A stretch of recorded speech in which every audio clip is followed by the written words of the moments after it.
Una doble tragedia está viviendo Siria. Sí, el mismo país que lleva en guerra más de una década y del que poco o nada volvimos a hablar los medios de comunicación. Culpa de nosotros. Tuvo que venir una serie de terremotos destructivos para recordarnos sobre la existencia y las dificultades que está viviendo este país de Oriente Medio. El mundo entero respondió a la crisis debido a estos terremotos, pero una buena parte de la ayuda llegó fue a Turquía, país que ha sufrido la peor parte de la devastación después de los sismos. Pero Siria, además de la destrucción por estos terremotos, el país ya estaba con una infraestructura sumamente deficiente, con hospitales en ruinas y diferentes zonas en manos de grupos rebeldes en donde es prácticamente imposible acceder. Muchas críticas llovieron sobre la comunidad internacional y sobre las grandes organizaciones internacionales, como por ejemplo la Organización de las Naciones Unidas, que de hecho ha hecho un mea culpa por su lenta respuesta para ayudar a Siria. We think that is now being corrected, but of course it can't. Creemos que los errores se están corrigiendo ahora, pero claramente no se pueden arreglar todos los problemas que tuvimos al inicio, aunque ahora la ayuda está llegando. Es importante que tengamos más recursos, que tengamos asistencia transfronteriza, como mencioné. Nuestros esfuerzos están en ayudar al pueblo sirio. So, as I said, our focus now is on helping the Syrian people. Recientemente el gobierno sirio, encabezado por el presidente Bashar al-Assad, permitió que la ONU abriera 2 cruces fronterizos con Turquía. Esto después de que el Consejo de Seguridad denunciara justamente la demora en el acceso a las zonas que están controladas por los grupos rebeldes para prestar asistencia. Una semana después de los terremotos y habiendo llegado algo de ayuda humanitaria a Siria, hay que buscar mecanismos para garantizar la ayuda humanitaria en este país, porque la destrucción que dejó el terremoto pues ya dejó una huella, pero la guerra sigue y la crisis humanitaria se mantiene justamente por el conflicto. Por lo menos Martin Griffiths plantea ese escenario, pero ¿qué tan posible y factible es? Luego de las operaciones de búsqueda y rescate sigue otra fase humanitaria, dar urgentemente albergue a los sobrevivientes, atención psicosocial, alimentación, escolarización y sentido de futuro. Esa es nuestra obligación ahora. Bueno, entonces, así las cosas, quedan varias preguntas sobre la mesa. ¿Por qué el mundo se olvidó de Siria, un país que tiene un conflicto abierto desde hace más de 10 años?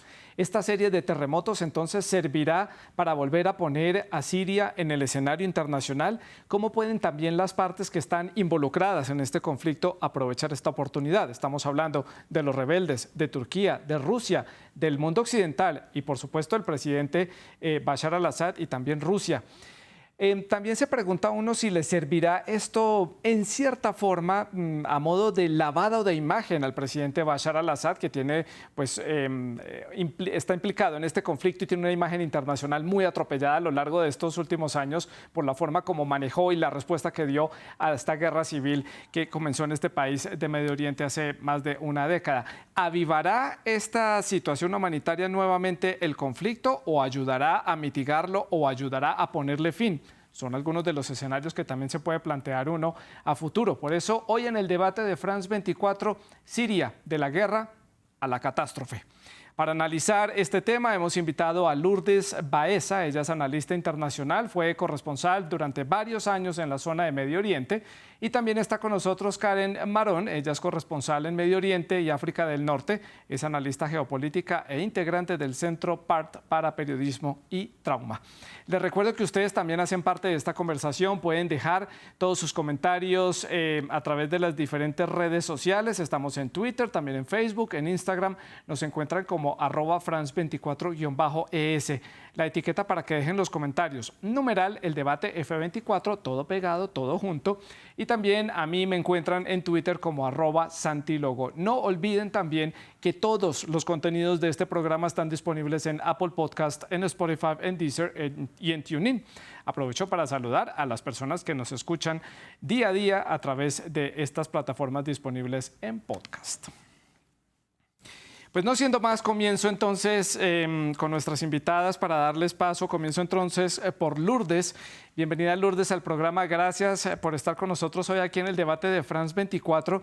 Y antes de hablar de la ayuda humanitaria y de lo que ha venido para Siria a lo largo de esta última semana, mi pregunta para el punto de partida es: ¿Por qué la comunidad se olvidó de Siria? ¿Qué pasó? Porque incluso los medios de comunicación dejamos de reportar sobre los hechos que tienen lugar allí en un país que está en un conflicto abierto.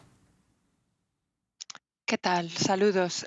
Bueno, evidentemente la comunidad internacional no es que se haya olvidado de Siria, es que es una zona infinitamente más complicada para acceder, incluso a la hora de cubrir una información como es la guerra. Ha habido muchísimos problemas. Muchos medios de comunicación directamente han optado por no enviar allí a sus enviados especiales por cuestiones de seguridad. Es una zona plagada de grupos armados, no solamente por los enfrentamientos entre el gobierno y los rebeldes sirios. No olvidemos que hay parte del ISIS, grupos de Al-Qaeda y otros grupos islámicos que realmente hacen muy complicado cubrir y saber realmente de primera mano lo que está pasando en la zona. Prácticamente toda la información que nos ha llegado durante este tiempo de oscuridad informativa, podemos decir, ha sido de organizaciones que ya estaban sobre el terreno y que han sido las primeras en poder ayudar en esta catástrofe sin tener los medios, por supuesto, porque, Sí. como decís, toda la zona ya estaba muy devastada por la guerra y esto pues ha terminado de hacer la situación infinitamente más dura y más complicada para todos. Sí. Karen, también le doy la bienvenida al programa y el mismo punto de partida, la misma pregunta. Lourdes dice que tal vez la comunidad internacional no se olvidó de Siria. Ella explica los factores de por qué ha mermado, digamos, este flujo de información sobre el país, pero ¿cuál es su perspectiva? ¿Nos olvidamos de este país que tiene un conflicto abierto? ¿Le dimos importancia a otros tipos de situaciones a nivel mundial? ¿Qué fue lo que pasó? Santiago, a mí una de las cosas que más me llamó la atención ante tu presentación fue precisamente eso. Nuevamente aparece Siria en la escena o en el escenario internacional a partir de esta catástrofe. Pero creo que también, más allá de lo que comentó muy acertadamente Lourdes, hubo factores como, por ejemplo, eh, el- a partir del 2019-2020, se nos fue casi imposible poder cubrir en el terreno ese conflicto u otros por una cuestión específicamente que tiene que ver con el COVID-19. Por lo tanto, no solamente se invisibilizó Siria o no se pudo cubrir en el terreno, sino también muchos otros conflictos. Entonces, a partir de este hecho absolutamente trágico, con 20 millones de personas de población siria, con gravísimos problemas de seguridad alimentaria, desplazados internos, refugiados, eh, el rebrote del cólera sumado al COVID-19. O sea, una situación humanitaria que se califica como de estrés humanitario, porque se llega a límites después de, este conflicto comenzó en marzo de 2011, estamos en febrero de 2023, ya se habían empezado a hacer análisis de lo que podría suceder en el 2023 y se agrega esta situación. Es muy probable que esta visibilización, que es lo más importante Sí. como punto primigenio, es que sirva a la población civil, a los inocentes, a las víctimas inocentes, tanto del conflicto como de la catástrofe, porque las sanciones Sí. no perjudican al gobierno como lo hemos estado observando, no están perjudicando a una administración en particular, Claro. están perjudicando a los seres humanos inocentes. Claro, si esto fuera de otra manera, pues el gobierno de Bashar al-Assad tal vez no estaría todavía en el poder. Hago la ronda a la inversa, Karen, continúo con usted y ya le doy la palabra a Lourdes. Y creo que es importante poner el contexto. Ustedes ya han dicho y han mencionado la parte humanitaria y cómo estaba la sociedad antes del terremoto, cómo estaba la situación humanitaria, el brote de cólera, el brote de COVID-19 y también la deficiencia en la infraestructura, los edificios destruidos, los servicios públicos y todo esto. Pero a nivel político y de presencia de grupos y del gobierno, ¿cómo estaba repartido el país hasta el terremoto? Porque esto puede, este hecho, este fenómeno natural puede llegar incluso a reconfigurar muchas cosas en el conflicto, que ya lo vamos a ver más adelante. Adelante, Karen. Sí, precisamente porque se reduce este conflicto como una guerra civil, una guerra interna. Y eso es erróneo, porque hay muchísimos actores externos a Siria en este conflicto. Siria es un jugador más en el tablero de ajedrez de la geopolítica mundial. Pero empezamos a observar todos los actores que están involucrados en este conflicto y tenemos desde Rusia hasta Turquía, desde Turquía hasta Israel, países de Occidente, países del mundo árabe que se han involucrado directamente. Entonces, simplificarlo a una guerra civil es de alguna manera desinformar. Y se puede hacer muy fácil hablar de que esto tiene que ver con la geopolítica y que tiene que ver con la geoestrategia, con recursos y con posicionamientos geopolíticos y geoestratégicos. Son tantos los actores del conflicto y son tantas las instancias que se han producido que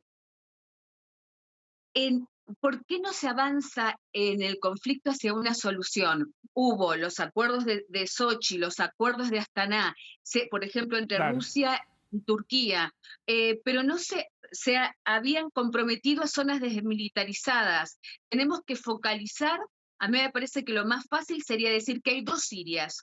Una Siria, todo un territorio que se denomina Siria y que es soberano basándonos en el derecho internacional, dividido en dos partes.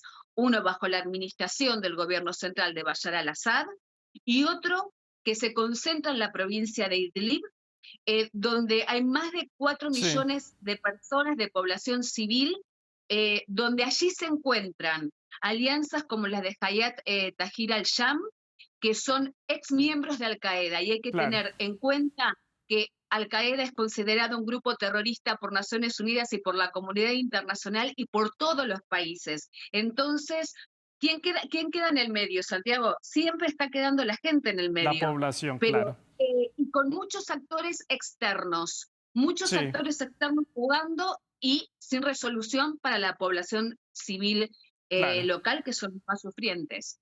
Lourdes, su perspectiva, ¿cómo estaba este país entonces antes del terremoto? Exactamente, como dice Karen, lo fácil es plantearlo en términos de una guerra civil, pero eso se aleja totalmente de la realidad sobre el terreno. De hecho, uno de los problemas que ha habido a la hora de asistir a la población siria es que la parte afectada principalmente es la zona fronteriza con Turquía, que es la zona donde más grupos armados y diferentes facciones se concentran. No solamente los rebeldes en contra del gobierno de Bashar el-Assad, como decía Karen, sino también ramas de Al-Qaeda, del ISIS. Todo esto en la provincia, al oeste de la provincia de Idlib, por ejemplo, es muy difícil que llegue la ayuda precisamente porque el control de esos grupos islamistas es donde se concentra ahora mismo.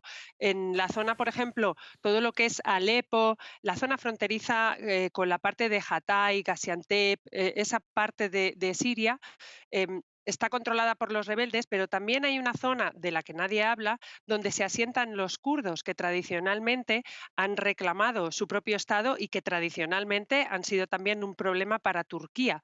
También, como decía Karen, sobre todo a raíz, yo creo, de la entrada de Rusia en el conflicto sirio, ha habido un punto de inflexión, porque es cuando realmente se ha visto que derribar el gobierno de Bashar el-Assad no iba a ser tan fácil.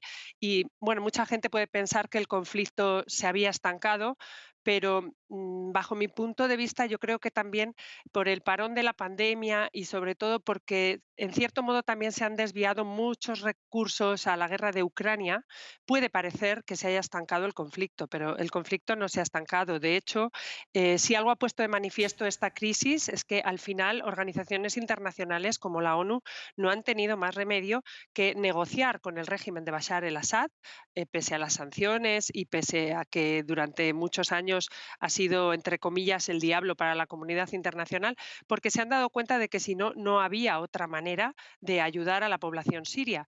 El único paso que estaba abierto hasta ahora, el de Bab al-Hawa, ni siquiera estaba abierto, está abierto bajo un acuerdo en el Consejo de Seguridad de Naciones Unidas que el pasado mes de enero pudo renovarse, por supuesto, pues con la aquiescencia de Rusia. Como dice Karen, hay muchísimos actores implicados Claro. en el conflicto, hay que verlo dentro del tablero internacional y un tablero internacional que está infinitamente más complicado que anteriormente, Sí. principalmente por la batalla que se está librando a nivel internacional en suelo ucraniano. Claro, que también es un frente de batalla bastante complicado. Lourdes, en ese tablero internacional que usted describe, tenemos al presidente Bashar al-Assad, pieza fundamental de este tablero que estamos analizando de Siria. Aquí este terremoto trae una oportunidad para el presidente al-Assad, dada esta visibilidad que está teniendo nuevamente Siria a nivel internacional. Vemos incluso que se ha despertado cierta simpatía o cierta empatía, digámoslo mejor, por la situación que está viviendo Siria a raíz de los terremotos. Por ejemplo, caso Arabia Saudita ha enviado 35 toneladas de ayuda humanitaria y es justamente un país que ha señalado a nivel internacional y ha criticado a Bashar al-Assad, pero le ha tendido la mano debido a la situación. Aquí al-Assad tiene el sartén por el mango, o como dicen en España, la sartén o el sartén, dependiendo si estamos en América Latina o en España, para una oportunidad en su beneficio o para el país. ¿Cómo lo ve usted? Claro, sobre todo a la hora de volver a tener contacto a nivel internacional y que vuelva a ser reconocido, aunque no le guste a la comunidad internacional y en un momento dado hayan querido quitarlo de en medio. Al final, si algo ha puesto de manifiesto la guerra de Siria, es que todo eso. Igual que las sanciones, como bien decía Karen, solamente acaban afectando a la población civil, porque el régimen no ha quedado debilitado para nada. Y si algo ha puesto de manifiesto esa llegada de ayuda, usted hablaba de la llegada de ayuda de Arabia Saudí, que si no recuerdo mal, uno de los aviones aterrizó directamente en el aeropuerto de Alepo. Una de las cosas que no se nos pueden olvidar es que cuando se trata de tener ayuda temprana, las principales vías de comunicación, en este caso en Siria, y lo más rápido, evidentemente, es acudir al gobierno sirio porque son los que controlan las principales carreteras que unen Damasco con el norte del país, porque ha venido ayuda también de otros países como de Irán, de Irak, de casi todos los países limítrofes, incluso de Armenia y de lugares que no ha sido fácil, entre otras cosas, porque los únicos puertos, por ejemplo, que había disponibles, también tenemos que tener en cuenta el que hubo un temporal, había mal tiempo, tampoco era fácil hacer llegar la ayuda, además de la destrucción que hay en Sí. el país, pues por ejemplo, el puerto de Latakia, que es uno de los más cercanos a la zona del seísmo, estaba cerrado por temporal. En el lado turco pasaba lo mismo con el antiguo Tartessos. Entonces, todo esto son factores que van sumando y a la hora de distribuir la ayuda, pues realmente complican muchísimo la situación sobre el terreno. Cosas tan obvias como que para llevar la ayuda hacen falta camiones y esos camiones necesitan combustible, pues en un escenario de guerra el combustible no está tan a mano. Esa Claro. logística es la que ha complicado realmente la situación y evidentemente Bashar el-Assad sacará partido de ello porque en este momento efectivamente en ese sentido tiene la sartén por el mango. Él ha distribuido o ha canalizado casi toda la ayuda procedente de países árabes, de India, como digo, de Armenia, de Kazajstán. Pero claro, no se nos puede olvidar que la ayuda donde tiene que llegar es a la frontera, que es esa zona que está controlada por los rebeldes sirios, otras zonas por grupos islamistas, Sí. incluso por la zona kurda. Entonces, también hay mucho interés en ayudar, pero sin que eso pueda suponer otro punto de inflexión en la guerra. Es decir, O, ellos han hecho sí. pública una lista de elementos que están prohibidos porque creen que habrá grupos que intenten utilizar también esta Sí. situación para reforzarse o esa Sí. entrada de ayuda. Karen, le pregunto, esto me lleva a este comentario de Lourdes justamente a preguntar, bueno, por esta visibilidad que está teniendo el presidente al-Assad que puede capitalizar a su favor, pero también cómo estos grupos rebeldes pueden aprovechar esta visibilidad para recibir reconocimiento, no solamente publicidad y hablarse de ellos a nivel mundial, sino que organismos internacionales tengan que interactuar con ellos a nivel internacional. Son reconocidos como los grupos o los mandatarios de estas regiones o quienes controlan estas regiones. Aquí a nivel político se le pone un poco de para arriba para los organismos internacionales y humanitarios al reconocer a esos rebeldes como la autoridad de estas regiones. Claro, lo que pasa es que el discurso es sumamente complejo y Lourdes y yo que hemos estado y que estamos en el terreno en forma permanente, vemos cómo hay el arte del engaño en el terreno y el arte del engaño en el lenguaje. ¿Por qué se va a convertir en un actor válido un grupo terrorista, como lo dije anteriormente, declarado porque son grupos terroristas yihadistas, los que además están manipulando y utilizan consuetudinariamente, y esto lo hemos visto a través de estas 2 décadas, a la población? Entonces, por un lado, podemos tener un impacto en cuanto, a partir de la diplomacia humanitaria, un impacto en la diplomacia política, como habló Lourdes anteriormente, y con toda esta ayuda que llegó de los países árabes, de muchos países árabes que inclusive estaban en contra de la administración de Bashar al-Assad. Y por el otro lado, hay que llegar a otras negociaciones, pero no por ello reconocerlos, porque si no estamos avalando a grupos que generan terror y que también tienen como rehenes a la población civil. Entonces todo es como muy delicado, por eso hablo de cuidar el lenguaje, Sí. Eso por un lado. Y por el otro, también hemos visto a través del tiempo lo complejo que es para los inocentes que llegue la ayuda que se requiere, porque sí son utilizados por diferentes facciones, tanto estatales como no estatales, y al margen de la ley, y podemos hacer una larga lista, donde por eso hay tanta desconfianza, porque es momento para ingresar armamentos, para ingresar combatientes. Entonces, el inocente, la víctima, está revictimizada en forma constante, pero no creo que sea un momento para legitimar, como han hecho durante algunos años, diferentes grupos, porque no lo son, y no tienen legitimidad, reitero, apoyándonos en el derecho internacional. Y también otra cosa que me parece que lo tenemos que reflexionar desde muchas aristas, está las sanciones contra Siria, es decir, contra el pueblo sirio, no es contra Bashar al-Assad, contra la administración de Assad, porque claramente, como dijo Lourdes, no han tenido resultado, comienzan en 1979. Es un paquete de 2.600 sanciones. Se reforzó en el año 2019, se la denomina Ley César Siria. Me parece que es tiempo, con diferentes fuentes estaba hablando que es tiempo de reformular si vamos a ser respetuosos del derecho internacional humanitario, o si vamos a tener dobles, triples o variados discursos como los que escuchamos en forma constante, porque por un lado manifestamos algo, me refiero a los políticos y a la comunidad internacional y otros actores, y por el otro lado hacemos algo totalmente diferente. Entonces, para reconstruir, por ejemplo, algo que se dañó, se llega a una negociación. Ahora, para llevar ayuda humanitaria, hay que llegar a acuerdos de paz, se politice lo que se está haciendo, y hay que evitar, y nosotros creo que tenemos con nuestra responsabilidad social mostrar esto, se está politizando la ayuda humanitaria. Claro. No es en el único conflicto ni en la única situación, pero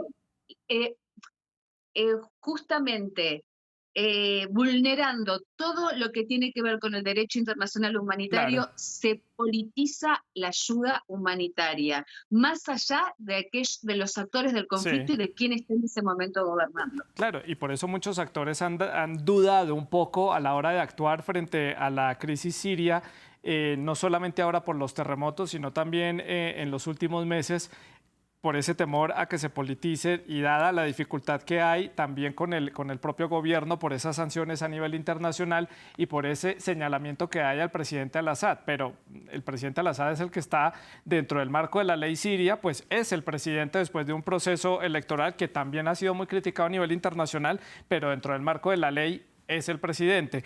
Esto, no sé si ustedes tienen este temor, y aquí meto un poco yo mi opinión, que no lo suelo hacer en el programa, Lourdes, pero ¿no temen ustedes que lleguemos a ese escenario donde al-Assad se vuelva el aliado de la comunidad internacional y sea ese canalizador tanto de la ayuda humanitaria como de la ayuda militar para darle, digamos, como un respiro a la guerra y abrir un segundo capítulo en el conflicto sirio para combatir a estos rebeldes en el norte del país? ¿Cómo lo ven ustedes, Lourdes? Bueno, yo realmente no creo que se vaya a convertir tanto en un aliado como en una figura que no queda más remedio que tolerar.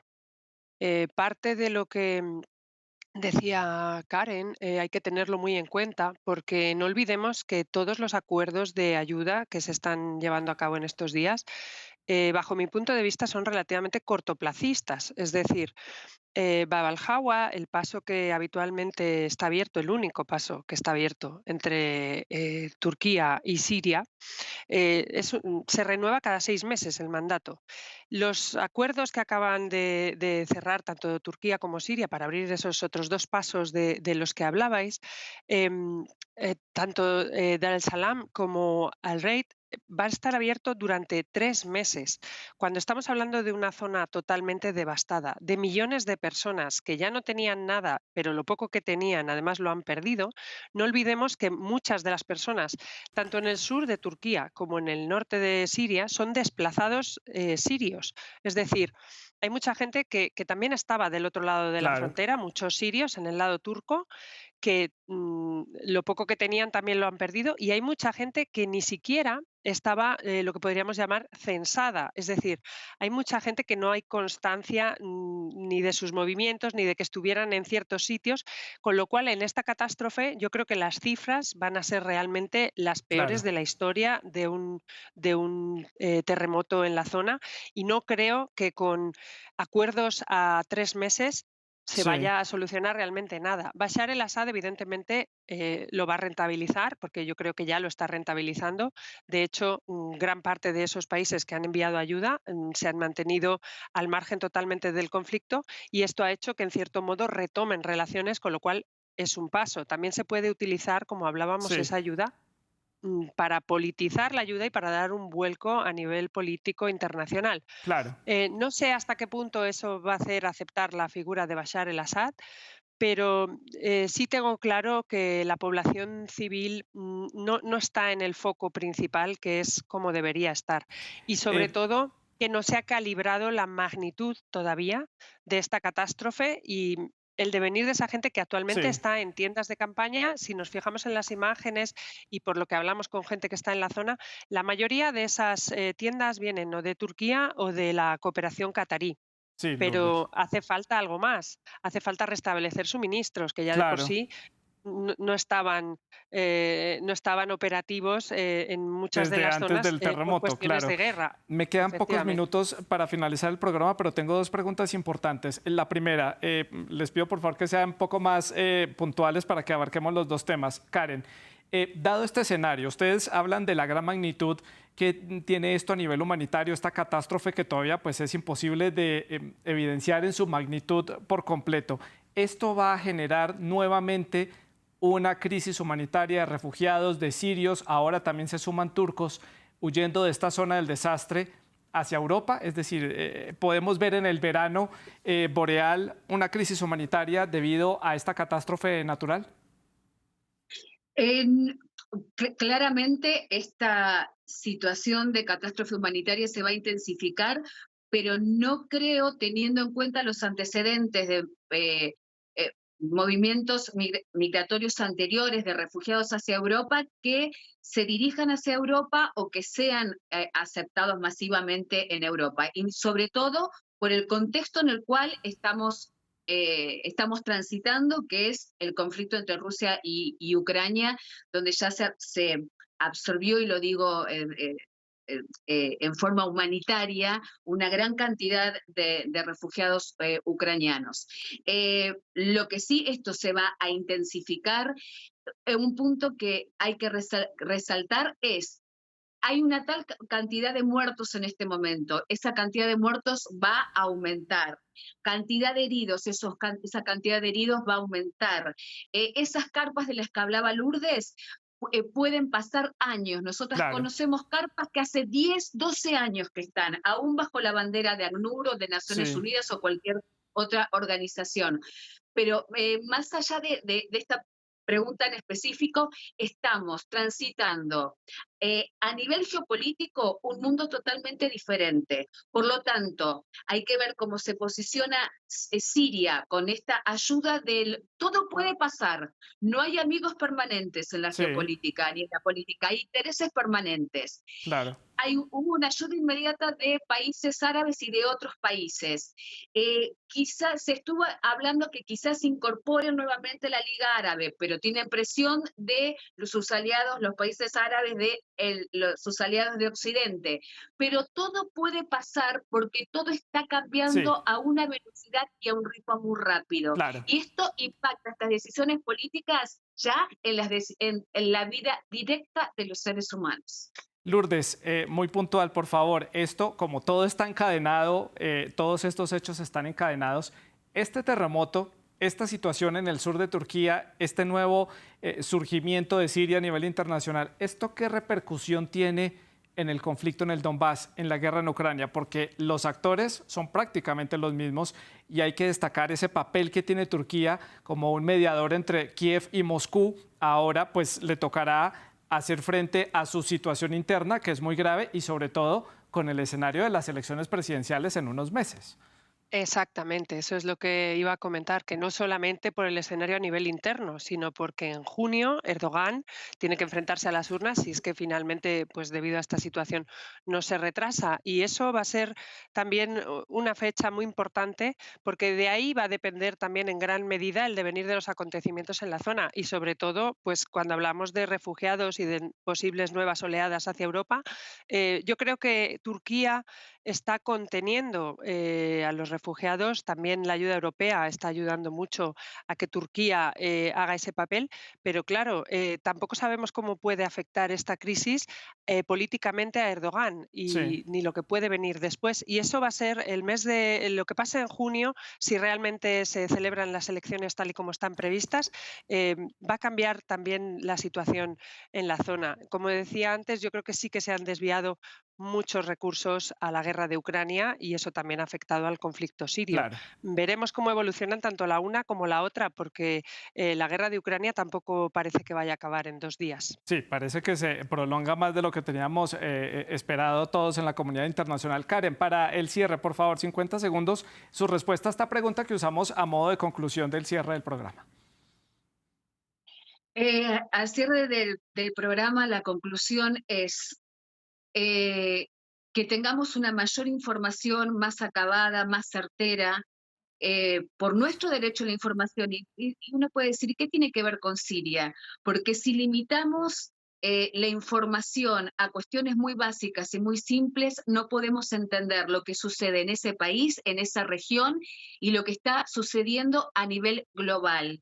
A nivel global, que está teniendo impacto en todo el globo terráqueo y generando conflictos absolutamente nuevos, como por ejemplo la primera guerra híbrida mundial o la primera guerra financiera o económica mundial. Y me pueden decir, Sí, ¿qué tiene que ver con Siria? Tiene que ver con Siria todo, porque también es un actor del conflicto que está apoyado por claro. otros actores fundamentales en un conflicto que desencadenó este mare magnum de guerras que acabo de nombrar. Y Sí, por Karen. favor, no mezclemos los temas políticos con los humanitarios, aunque sí los políticos los mezclan. Así Sí. que focalicemos allí. Karen, Lourdes, un verdadero gusto haberlas tenido hoy en el programa, haber hecho análisis con ustedes de esta situación allí en Siria y en Medio Oriente en general a raíz de estos conflictos que han venido a lo largo de los últimos años y de estos terremotos recientes. Muchísimas gracias por haber estado con nosotros. En nombre del equipo técnico también les agradecemos a ustedes la sintonía. La producción del programa estuvo a cargo de Laura Garzón y la producción de invitados estuvo a cargo de Tania Herrera. Ustedes pueden seguir dejando sus comentarios a través de las redes sociales. Sigan con nosotros.